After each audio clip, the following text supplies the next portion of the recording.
Yeah, and it's hard. And I will say this, like through the ebbs and flows of my longer term girlfriends, young kids, older kids, teenage kids, divorces. Is this your week with the kids? Is this my week? Like figuring out life, right? Yes. There's times where we can see each other more. Yep. And there's times where we see each other less, and embracing that and being okay with that.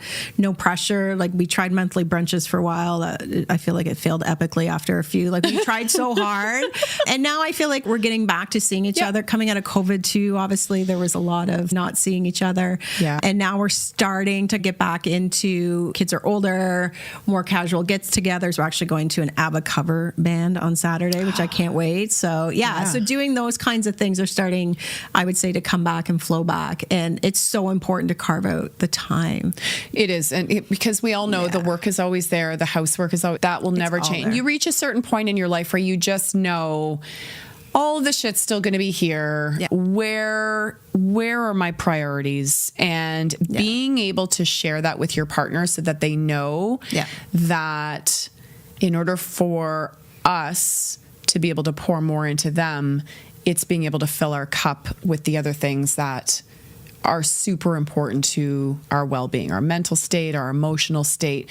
And having those female friendships and having that community is crucial. And I think it's critically important if you have close friends. It's critically important that you also nurture them and spend time with them, and you have to honor them. And I think that's really important. Yep.